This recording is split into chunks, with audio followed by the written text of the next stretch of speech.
guy, and he's going to give a presentation on dragging. So thank you.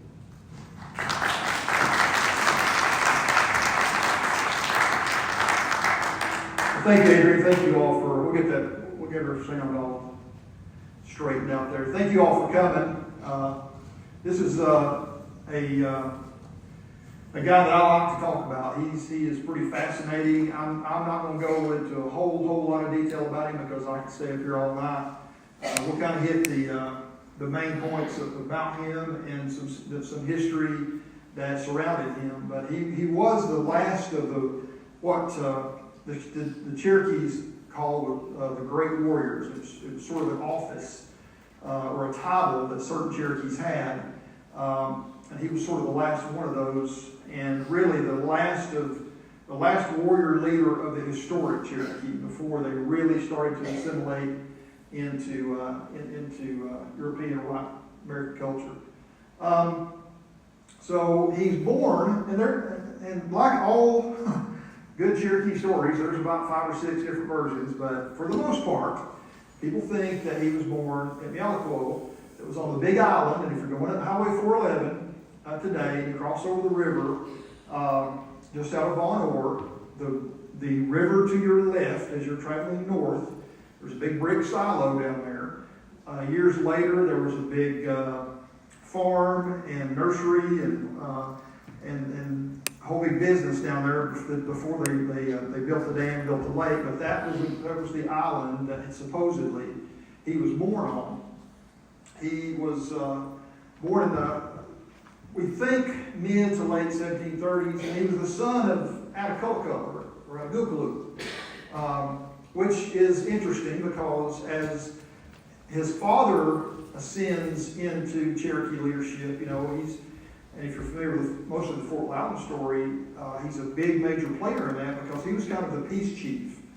And periodically you would have those two parties in the historic Cherokees. You had the chief that tried to sue and try to look out for his people and try to he was the one you kind of looked to make peaceful negotiations. And then the warrior, the great warrior, was the main war chief.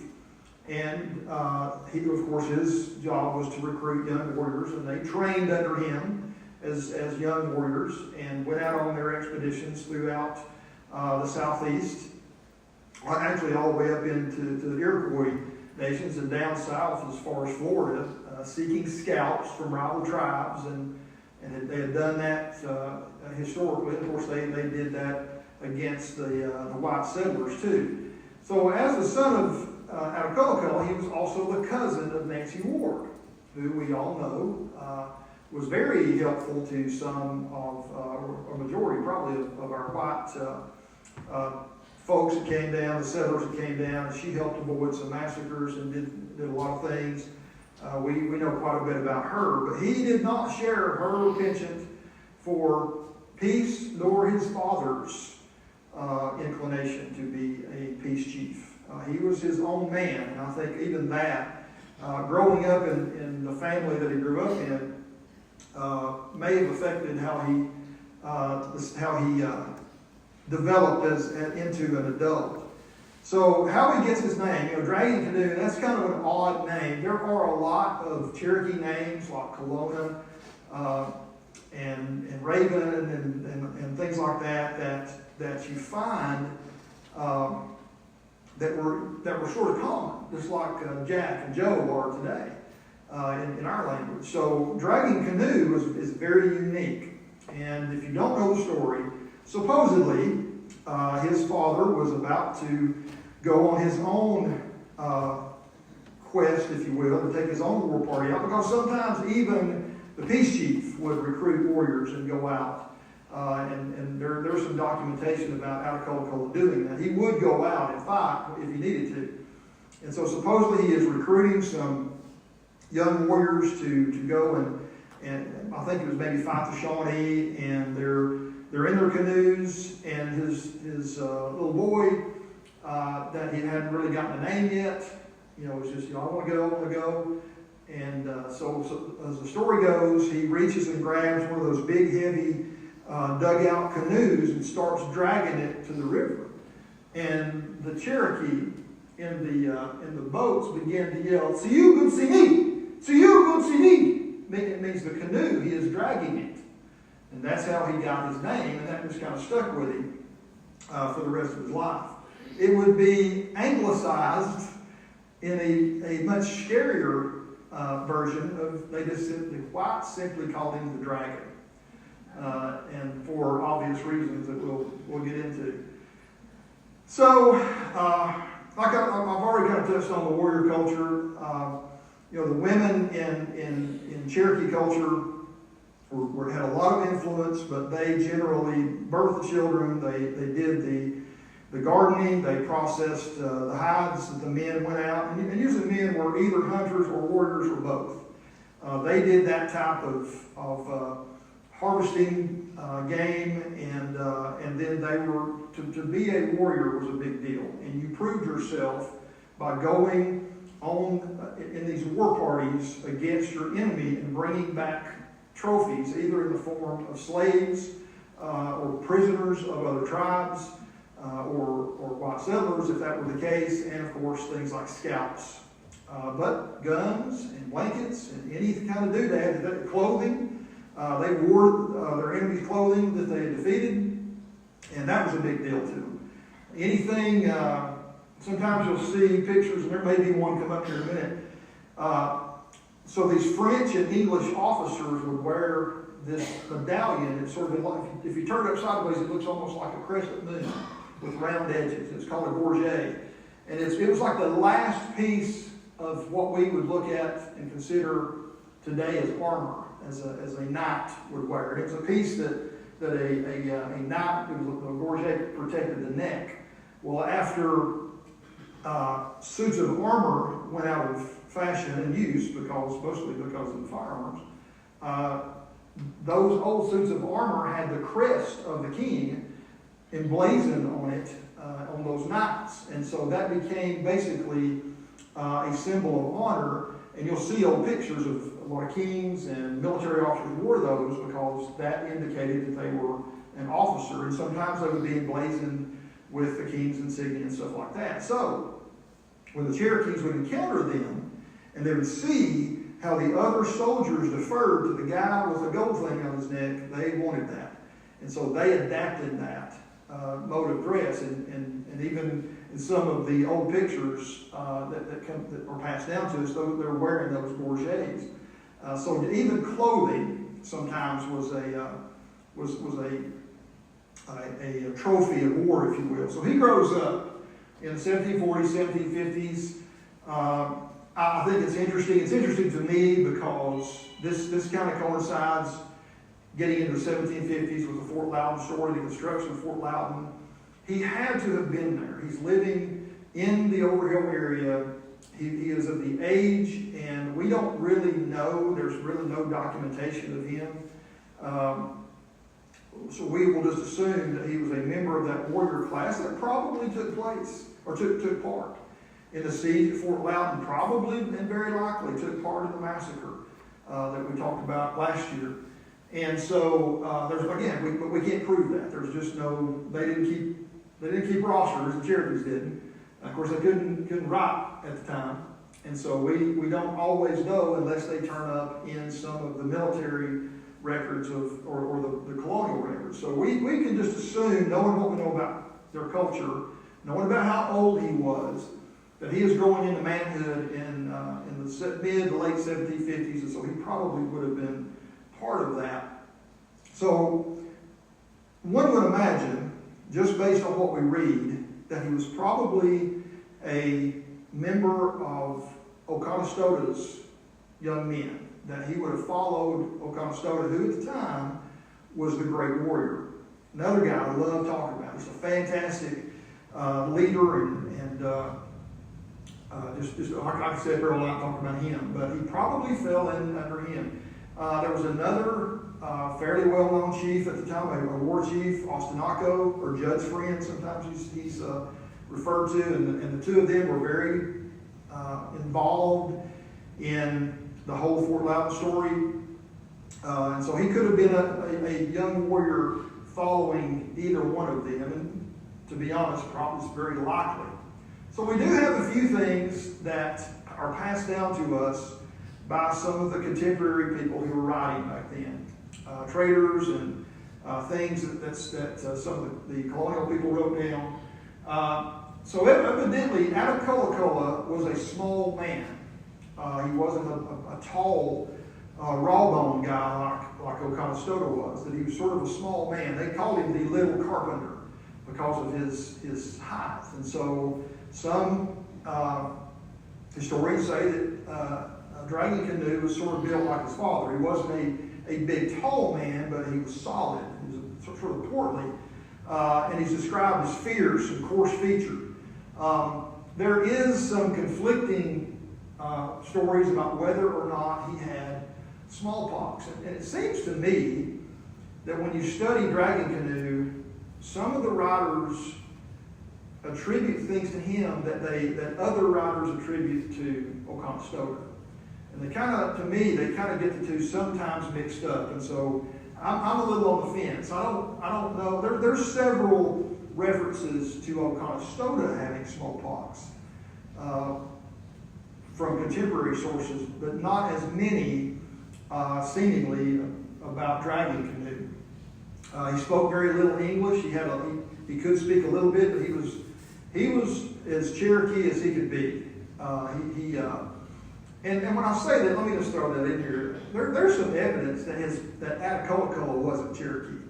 That he had actually been, as a young man, captured on a raid up north around Ohio or Michigan, where we know today is Ohio and Michigan, and brought back. And he told some things as an old man that sort of makes historians believe that maybe he wasn't a Cherokee by blood. But remember, if they adopted you into the tribe, they didn't care about your past. They didn't care if you was white or Iroquois or whatever, or Shawnee. If they adopted you into the tribe, you were considered to be a Cherokee. So that's kind of where his at least on his father's side, his genealogy comes from. So again, we think he was probably part of the siege and ultimately the massacre at Cane Creek, but we can't really prove that because he never really shows up in any records until Sycamore Shoals in 1775. And here's where he literally steps out on the stage. So, and I'm sure you know history. So Richard Henderson is a land speculator. He has a friend named Daniel Boone, and they decide that they want to get with the Cherokees because at the time the Cherokees were considered to own all of East and Middle Tennessee and up into Kentucky that they kind of called Kentucky and Middle Tennessee the middle ground. And he wanted to buy the middle ground to speculate on it and to settle it. So what they did was send these wagon loads of goods all throughout the Cherokee Nation, all the way over into North Carolina to show all these trade goods that they were willing to trade and let all the women and the men and the children see all that. And then they told them where to meet, so they meet up at Sycamore Shoals up on the Watauga that we could go visit today. And so they, Etowah and Oconostota are there, but they're very old. So Oconostota, again, what big hero of mine, as far as sort of the Cherokee war chiefs were. So he says some things as an old man about going to Charleston, South Carolina, and seeing all the ships. And what he did, he was let me tell you about this guy. He was never injured in all of the battles that he fought with the whites and other Indian nations. Lived a very, very long life and was never shot, never injured as far as we know. The only health problem the guy ever had was he had smallpox. The Cherokees thought there was something magic about it. He was a living legend among his own people.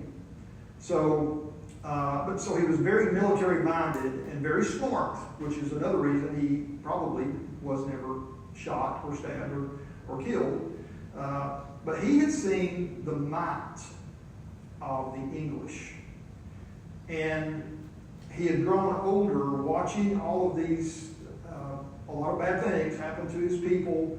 They had gone through the Cherokee War. They had overtaken Fort Loudon, but ultimately they're beaten back into submission by the British Army, and they have to capitulate. And he'd seen all that, and as an old man, we might have assumed, and from what he said, it seems to be the case, he began to realize that we can't win this. We cannot fight them because they're too powerful. So that may have been why he adopted a pattern of thinking that was much more conciliatory and peaceful, much like his friend Abaculla, who's there with him. And so as Henderson makes this big pitch about how he has all these goods, he wants to buy the middle ground, the two old chiefs agree to sell that to him. And again, you can kind of see why. They realized that if we, first of all, we're just hunting on it. We don't live on it. We can part with that. It's some of it's 100, 200 miles away. They can have that. But we cannot afford to go against them in battle. So they, again, decide they want to sign. But this is where literally, as I said, Dragging Canoe stands up. And that's the way it's described. That he stands up in the council and decides, because that was the culture back then. When they would have their councils, everybody would sit in a big circle, and anybody could speak. And so he takes his turn, as many Cherokees did at the time, and he is disgusted obviously with the words that he says, with this warrior. And if he was, you might imagine, if he really was one of Oconostota's warriors, he had grown up worshiping this the greatest warrior that he could, like his idol, like who he patterned himself after. And he was quite military-minded as well, and so it kind of makes me think that that's probably who he trained under, to watch him grow old and be willing just to give their land away. And then there's his father, who he obviously disagrees with. Sidon, he don't want to fight either. And so this just incenses Dragging Canoe. He was probably, because we read other instances where young warriors would go against the thoughts of the older chiefs. It happened numerous times throughout the colonial and Revolutionary War period.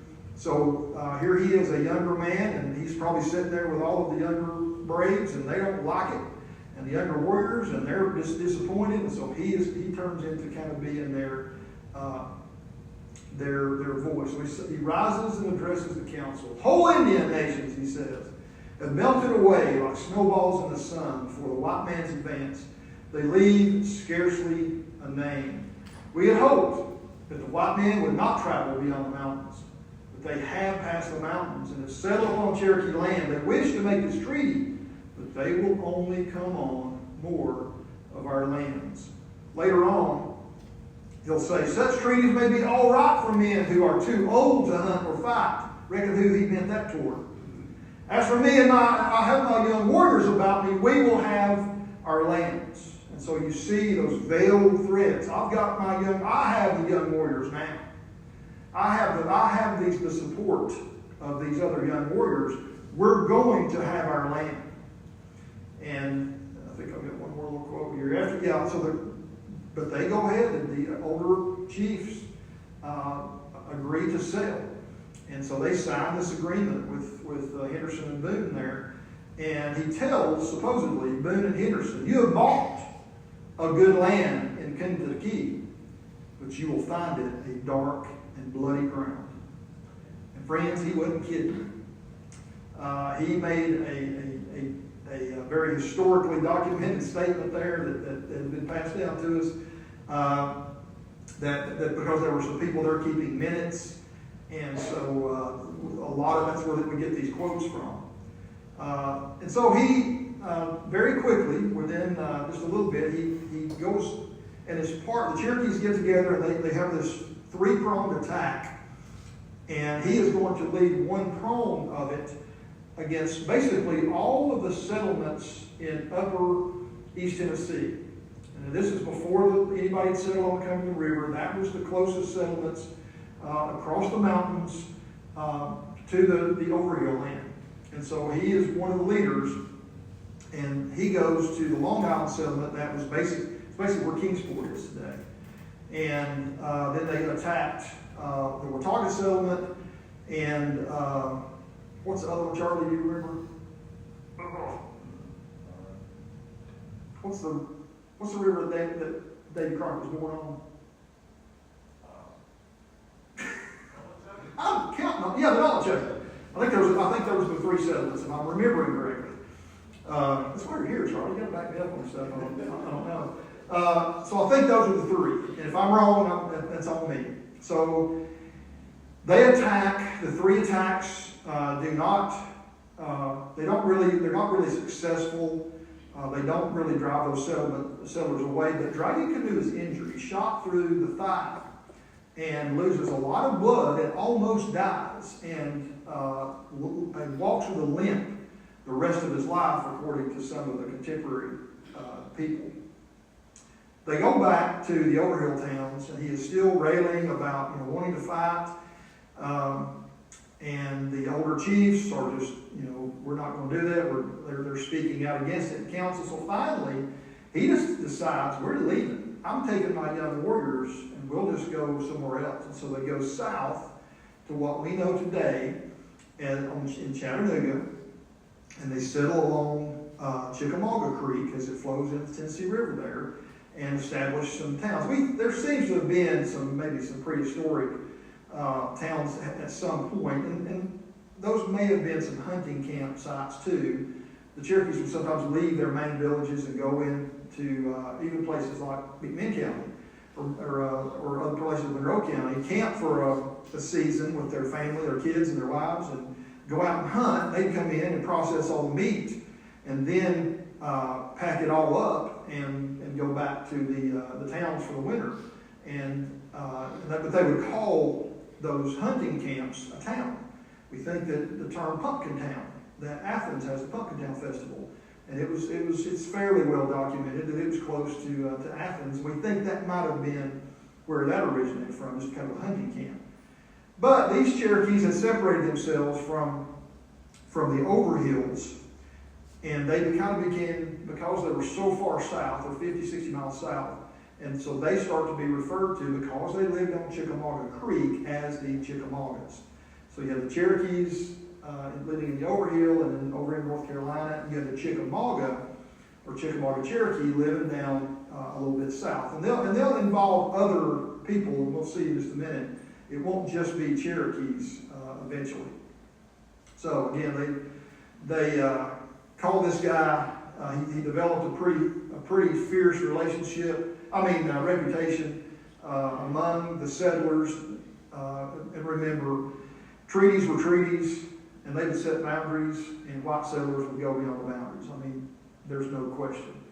There was no enforcement of those treaties, whether they meant them to be right or not.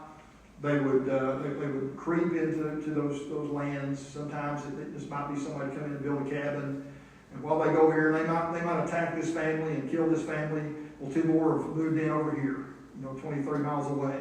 It's like they couldn't fight off all of that drifting down of settlers that were just looking for. They didn't know. They hadn't seen any Indians around, no Cherokee around. So nobody to Western culture, nobody owns this, so I'll just take it. Of course, the Cherokees look at that. That's where we hunt. That's where bones of our fathers are buried. But they couldn't keep that out. But he almost single-handedly waged almost a decade and a half or a 2-decade war against the Wataugas and eventually the Cumberland settlements. And I won't wade off into all the different battles. There were some up around what we know as Knoxville today. He attacked some of the forts, the frontier forts that were built as the settlements kind of drifted south. I do know that he was at Boyd's Creek. So what happened there? This is how good of a strategist he was. So What happened in October of 1780? Do you remember? Remember what Revolutionary War battle took place in October 1780? Come on. Kings Mountain. So all of the Watauga men, the Over Mountain men, had marched across the mountain to fight Colonel Ferguson. And they're over there. Who's guarding the Watauga settlements? Well, Dragging Canoe figures it out. And so he organizes an attack on what he assumes to be an undefended Watauga settlement. Had he found out a little sooner that Sevier and Campbell and all of them were gone, this could have been bad. So he forms a huge war party and begins to go up, passes through the side of Knoxville, or actually a little east of Knoxville. Probably kind of followed, as he winds up in Boyd's Creek, he probably kind of followed Old Highway 411 up through Blount County, up to Seymour, and you can go to Boyd's Creek today. You can take Boyd's Creek Road up into Sevier County, and there's a marker that shows about where this battle took place. But on Boyd's Creek, they coincidentally run into John Sevier, who, as he was one of the first leaders to get back to the Watauga settlements, runs into two traders who were at the Overhill Council and witnessed and heard Dragging Canoe making his plans. And Dragging Canoe's cousin, Nancy Ward, was dating one of them and had a little relationship, and so she pulls them aside and says, this is what Canoe's going to do. You need to go warn the Wataugas. So they beat feet and get to Watauga about the time Sevier gets back. Now, Campbell's not back. I can't remember the other commander that was was it Shelby? Somebody, I don't know. I can't remember. But there was two of them that weren't back, and I know Campbell was one of them, but Sevier was. So Sevier, as soon as he finds out he's just got back to Watauga, loads up his men, and they head south. And they meet, they run into the Dragging Canoe's war party on Boyd's Creek. And as the story goes, that the scouts catch them and see them coming up. And so Sevier draws his men back, puts them in a half circle, and sends a couple of riders forward, and it works. It was just an old frontier tactic. The Cherokee see these 2 or 3 riders, well, they just rush them and rush right into this pincer formation, and Sevier's soldiers ultimately defeat that Dragging Canoe there and drive him back. Sevier camps, and sends word back because he's heard that Campbell has made it back. And so Colonel Campbell comes back, assumes command of everybody, and they decide, hey, we can't have this. I mean, they're getting up into Upper East Tennessee, so we're going to have to punish them. So they decide they will make their own expedition, and so they start to march south. And they eventually burn the Overhill towns. They come in here and burn the Savannah town, just below us here, just inside Polk County. And then they turn and go toward the Chickamauga towns and destroy all the Chickamauga towns and push Dragging Canoe and his followers further south. I may be getting ahead of myself here a little bit. So that happened, and about 2 months later, the Chickamauga town is burned. So he goes down to Running Water and Nickajack. And you probably know where these places are, but if you're on I-24 and you're driving across the lake down below Chattanooga and passes there, you can look up and see part of the old Hill Bar Dam to your right. Running Water, as I understand it, is kind of set over to your right, and Nickajack set over down to your left. And there was a big cave there. Johnny Cash went in there to kill himself one time, the Nickajack Cave. They wrote a song about it. But that Nickajack village was right there about in the area where the cave was on the Tennessee River. And so he establishes 2 pretty good towns there. And if you think about it,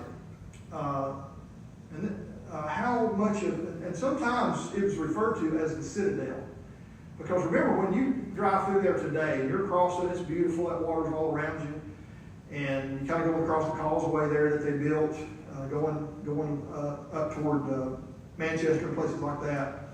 If you'll remember, there's mountains all the way around you. And so it was really strategically and tactically a really good place to go. That you could defend that pretty easily, and they were able to. And not only that, the interstate goes through there today. And that's, in our world, that's our method of travel. But what was the method of travel for people then? The river. The river passes right between, right beside those two towns. And so you've got this river that settlers are trying to use, and they've got to pass through this nest of Chickamaugas in this place that they can defend pretty well.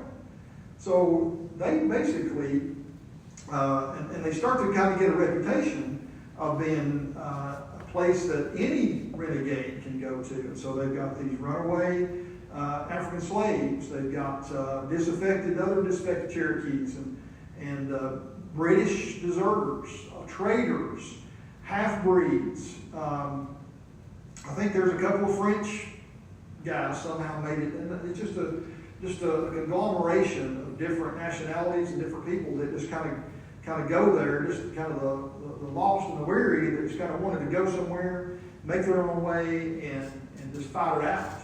And they were fairly powerful. They unintentionally recruited a lot of people just because of the nature of what it was. They're out on the frontier. There's really no law out there. And so you could kind of go out there and have adventure and live with the Chickamaugas and keep whatever plunder that you can take or steal. I mean, you know, in those days, that was probably pretty attractive to some folks that maybe didn't have better options. So there are some estimates, and some are higher than this, that by the late 1770s, he had well over 1,000 warriors in those two towns. And there were a couple of other little towns down there, but in the area of there, and they call those the lower towns, the lower Chickamauga towns. And again, you couldn't pass by those towns without literally, and some accounts talk about this, when the flatboats eventually started passing through and settlement began to be made in the Cumberland settlements, they were talking about and described that you'd be in this flatboat. Let me tell you something too. So there's an old, I don't know if it's still true or not, but in the 18th century, on the frontier, they used to say this: if you're on land, you're safer in the back. If you're moving in a column, because the front's probably the one that's going to get attacked first. But on water, you're safer in the front, because what the Cherokees would do is they'd let the flotilla kind of ease by, and then they get out in those quicker canoes and paddle up. And of course, those ships or the flatboats that were drifting behind, they were easy to catch. So they could catch up with them, board them, take them over. The Donaldson party experienced some of that stuff when they took the flatboats around and up into the Cumberland settlements. They passed through this and literally experienced some of this in about 1780 or so. So it was tough. They literally choked off a lot of the settlement, almost halting white settlement. And I've always thought it was neat when you think about people coming from North Carolina and Virginia, and they kind of encroached down the overhills. But when the Chickamaugas come down here to Chattanooga and get strong in that citadel, the civilization kind of stopped. The white civilization did. And they had to figure out how to bypass that. The only way they could go was up through the river. And if you remember the Donaldson party, they had an overland party. They drove all the stock by land, and then all the flatboats went up and then came all the way to the Cumberland River and wound up settling Nashville. But the river was the quickest way, the best way that you could move a lot of people through there, but a lot of people didn't make it. A lot of people were captured and killed, and it's just kind of neat to read those accounts. But Dragging Canoe was the leader of all that. Some of them did get through. Obviously, the Donaldson party got through. Others got through. Others were able to make it to the Cumberland area there that we know as Nashville. And so those get established around 1780 or so. But when those colonial and really American by this point settlements began to take root, then Dragging Canoe stopped focusing on the Wataugas and started focusing on the Cumberland settlements. And so he starts raiding up into Nashville. There's an attack on Massacre Station that I think there's some documentation that specifically mentions him. In 1779, I think they destroyed Massacre Station and had to evacuate it. They later on went back and rebuilt it. You could go to Massacre Station. Some of us have done reenacting there. I think it's in Hendersonville today, an historic site there. And then there was the Battle of the Bluffs in 1780. I don't recall seeing his name ever mentioned specifically, but there's a lot of, I have read, a lot of historians seem to think that he was probably part of the Battle of the Bluffs and some of the other smaller attacks that were made on, because there were all kinds of forts over there. Where Nashville is today, they were just everywhere. Eaton's and Buchanan's, and then there was the Robertson's there on Church Street, kind of comes over to the edge of the river, just up from 2nd Avenue that we know today. And so he was probably leading a lot of those sporadic attacks, catching settlers outside hoeing corn or catching them if they're trying to catch their cattle, and then just sometimes outright, literally, as the Battle of the Bluffs, literally laid siege to some of the fortified settlements. And so he keeps them pretty occupied. So 1782, Oconostota dies. Oconostota had been living up on the Long Island, but by then the Cherokees, again, they've been pushed all the way, almost completely out of Upper East Tennessee. He is an old man. He's living with Nancy Ward, and they of course, you know the story. They bring him down, and because he wants to be buried at Chota, and then we know where his grave it was later found, and there's a memorial and everything there for him. And so he was kind of the last of the great warriors himself from his generation. But Canoe, for the next decade or so, again, basically is just, he almost chokes off all of the white encroachment, which is a pretty good feat considering what he had to work with. And they were making use of, if they could capture powder and ball, because again, those are finite things that they've got to have to wage war. There were also our friends, the Spanish. They were courting them at times, and there were some plans among the Spanish colonial officials to establish, to kind of come across the Mississippi and kind of get up into what we know as Middle Tennessee at one point. And so they were courting the Chickamaugas from time to time, and they were also providing some of the supplies to them, what they couldn't capture and steal on their own. And so in 1788, something happens. This Brown family, which I think they were traveling alone, if I remember the story correctly. They're on this flatboat. They're traveling alone. They're trying to get over to the Cumberland settlements, and these Cherokees pull out in these canoes, and they are very friendly, wanting to board and trade. And so Mr. Brown unwittingly lets some of them on board. One of them reaches and grabs, I think, one of his daughter's necklaces or something. He tries to intervene, and another Cherokee draws a sword and just cuts his head off. And of course, at that point, the Cherokees kind of fell on the rest of the family. They pull the boat over to the edge of the water. They separate his son Joseph and take him away, and some of his sisters. But basically, all of his family are killed. But Joseph Brown will play a role in our story here in just a minute. As the story goes, and this is Joseph Brown telling this years later, that there was an old woman that told the warriors, "You need to kill him." In if you don't kill him, he is going to grow up and bring an army to kill us. He would later tell that as an old man after some things had happened. But they don't. Actually, he is adopted, he is saved by a local trader, and somehow the Cherokees decide not to kill him. He lives there for a couple of years, or a year or two, and he learns the Cherokee paths and the river crossings. And in 1789 or so, he's exchanged as in a prisoner exchange. He goes back to live with a white family. And I'm gonna get ahead of myself here a little bit because I'll go back to that. So that's we're getting into 1790, 1792, and at this point, Dragging Canoe is starting to be an old man. He's waged war for the greater part of his life. He's led his people. They're in this very powerful, tactically defensible position, and nobody can seem to root him out.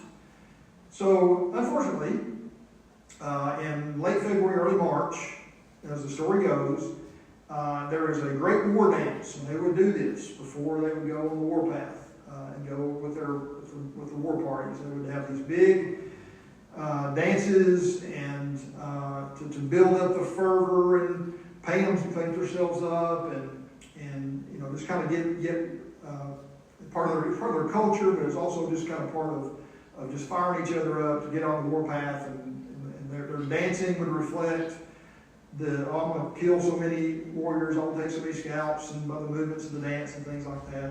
They would emulate that. But he goes to his house, as they say later, some people said, and after dancing all night, fell into his bed.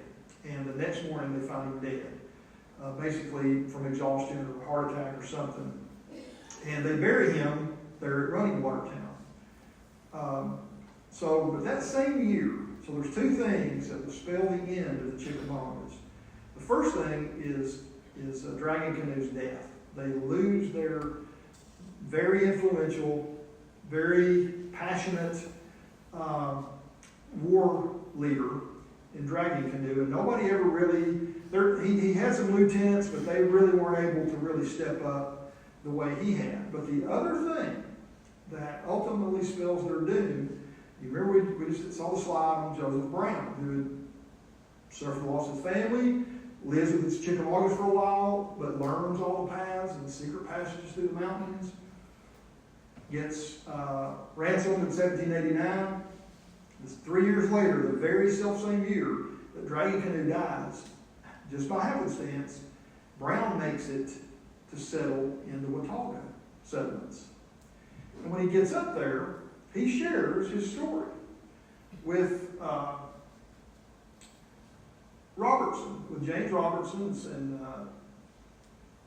the other leaders there and in the Watauga settlements, and they realize this guy knows stuff, and he volunteers. I will lead if we want to attack. He volunteers to lead the army through the secret passages, through the gaps in the mountains, and learn those ways that only the Cherokees knew how to get in to the citadel to be able to attack Running Water and Nickajack. And so in September, 2 years later, after Canoe dies in 1794, Robertson and Orr, the other leader of the settlements there in around Nashville, today's Nashville and Cumberland settlements, they take about 550 men, and they basically kind of follow Highway 41 that we know of today, and get down in there and completely surprise the Chickamaugas living at Running Water and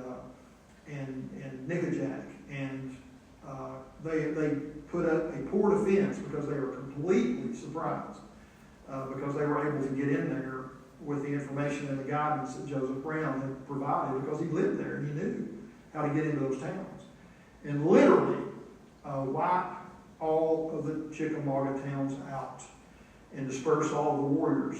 And I went and I was reviewing some information about this that I'd written about years ago, and I'd forgotten this, so I added this literally as I'm up here getting ready for this thing tonight. And I confirmed it with Charlie, because Charlie did a presentation on the Tellico Blockhouse last year, And so I called him out here, and he was able to confirm this for me. So the Chickamaugas, because they were ultimately defeated, they lost their greatest historic, or their last historic war chief, basically sued for peace. And it was at Tellico Blockhouse that they signed that peace agreement. It's the only one they ever signed, because they weren't for making peace. That group of Cherokees weren't. And so they'd existed almost 2 decades. But with the loss of Dragging Canoe and with the attack that Robertson and Orr were able to make with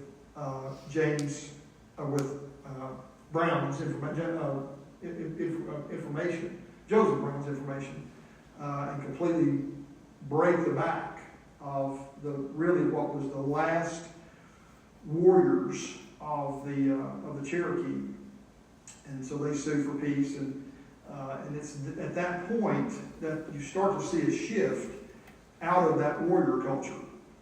You still had you had Doublehead and James Van, Dave Van, all those guys, and they still fight and do some stuff, but not like Dragging Canoe had done. And so it's about that time that you start to see they begin to assimilate much more into white culture at that point, and getting on into the 19th century. So pretty fantastic guy, I think. Just a couple of things about him there. He, that I've already mentioned, he was kind of the last of the historic Cherokee war chiefs, the last of those that lived like historic Cherokees that lived for a long, long time and had not. He used white weapons and things like that, but he really did not. There's no indication that he wanted to farm and own livestock. He was a warrior. He was a historic warrior, just like Conestoga had been, and just like many Cherokee men had been before his time. He was really the last one. Grew up under the influence of his father, Conestoga, but again, he broke with them when he rose up and realized they were too old, in his opinion, to be leading, and he kind of influenced the other young warriors to follow him and caused that split in the Cherokees, and that probably weakened them as well, to take all those warriors out of the overhill, and I'm sure some warriors stayed, but he obviously took a lot with him because of what they were able to do for the next 20 years. He never, I don't think he ever attended a treaty talk. He wasn't in the mood for any of that. He never signed anything, and like I say, he effectively stalled the settlement for about 20 years until he died. And even then, he didn't die at the hands of any of the colonial men that were trying their best to kill him. So, and there's just some sources for this particular talk, but as we kind of finish up, does anybody have any questions? I'll do my best to refer your question to Charlie or somebody that knows something. Yes, sir. Yes. When? Yeah. Oh, in 1792. Yeah, I'm sorry. I thought I said that. You're talking about Dragging Canoe, right? Yeah. He's who I was talking about, that he danced all night and fell into his bed and died in 1792. I read somewhere that when they did some archaeology down there before they built the dam, that they think they might have found his grave because the bones, supposedly it was a Cherokee male, and had some damage to a thigh bone or something that had healed, and they thought that might be him, but I cannot find that now. I came across it somewhere years ago, and I cannot for the life of me find that. So he may still be under the waters down there in running water. Yeah, sure. I heard a story you sat down in a chair and died, and then they buried him in the chair. I've heard that too.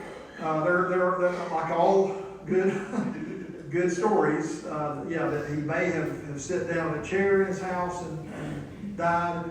I've heard that I read that he lay down in his bed and died. So it may have been either one. Yeah. About his family, children, or? Yeah, and I don't recall it, I didn't put it in his wife there's some documentation about what her name was.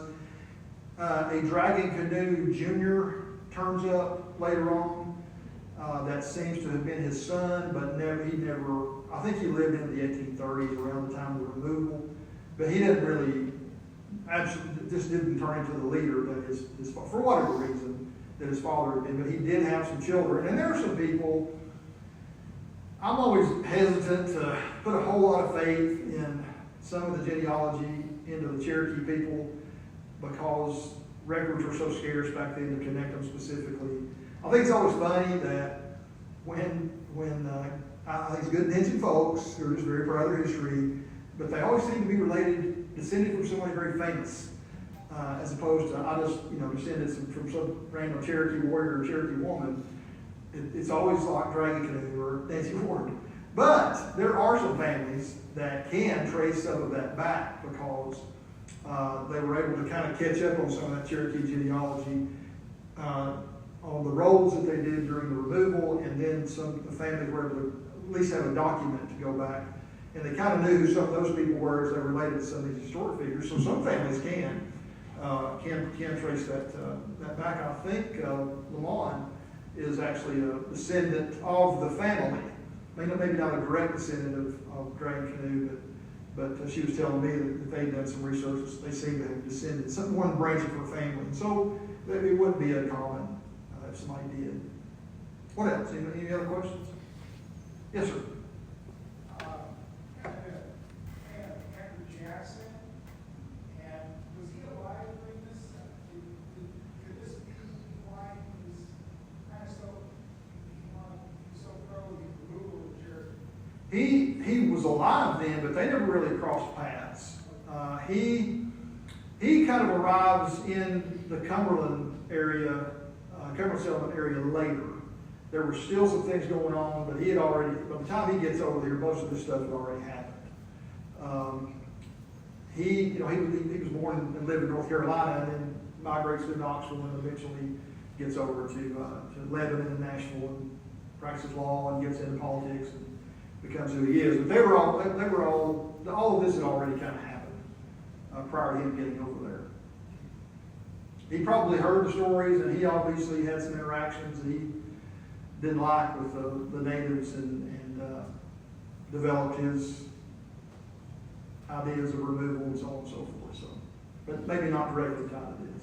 Fort Dobbs, National, was, I believe, on the Cumberland River. It's just a little bit west of that. You talking about the Civil War?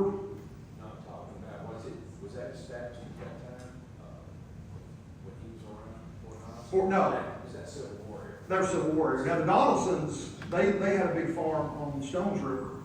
In fact, the Donaldson was killed there on a boat in the river. Cherokee shot him as he was passing by after they'd already moved over there. And his daughter is who eventually married Andrew Jackson. So again, Jackson kind of got over there, kind of as the end of the Cherokee attacks were in the Native American attacks were kind of fizzling out. Anything else? Well, thank you all again for coming.